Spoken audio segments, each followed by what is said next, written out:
Welcome back. Today we have a poem that's a little bit longer than we've been hearing,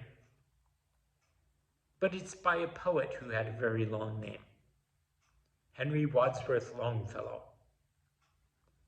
So here's The Three Kings, a long poem by Longfellow. Three kings came riding from far away, Melchior and Gaspar and Balthazar. Three wise men out of the east were they, and they traveled by night and they slept by day, for their guide was a beautiful, wonderful star.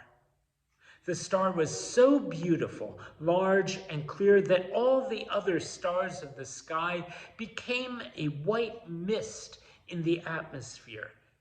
And by this they knew that the coming was near of the prince foretold in the prophecy. Three caskets they bore on their saddle bows, three caskets of gold with golden keys. Their robes were of crimson silk, with rows of bells and pomegranates and furbelows. Their turbans like blossoming almond trees. And so the three kings rode into the west.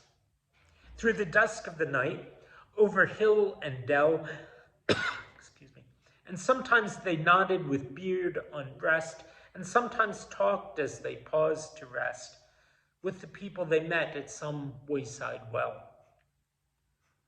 Of the child that is born, said Balthazar, good people, I pray you, tell us the news, for we in the east have seen his star, and have ridden fast and have ridden far to find and worship the King of the Jews. And the people answered, you ask in vain. We know of no king but Herod the Great. They thought the wise men were insane, as they spurred their horses across the plain like riders in haste who cannot wait.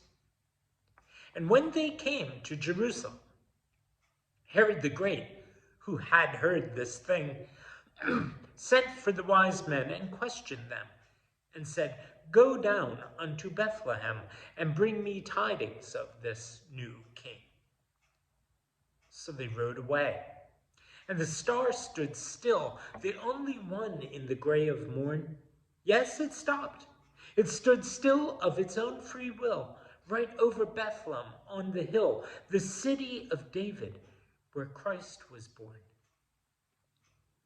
And the three kings rode through the gate and the guard, through the silent street till the horses turned and neighed as they entered the great inn yard. But the windows were closed, and the doors were barred, and only a light in the stable burned.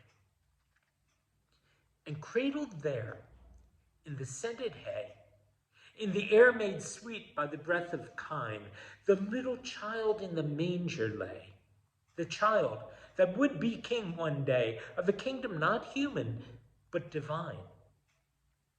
His mother, Mary of Nazareth, sat watching beside his place of rest, watching the even flow of his breath, for the joy of life and the terror of death was mingled together within her breast. They laid their offerings at his feet. The gold was their tribute to a king. The frankincense, with its odor sweet, was for the priest, the paraclete, the myrrh for the body's burying. And the mother wondered and bowed her head and sat as still as a statue of stone. Her heart was troubled, yet comforted, remembering what the angel had said of an endless reign and of David's throne. Then the kings rode out of the city gate with a clatter of hoofs and proud array, but they went not back to Herod the Great, for they knew his malice and feared his hate, and returned to their homes by another way.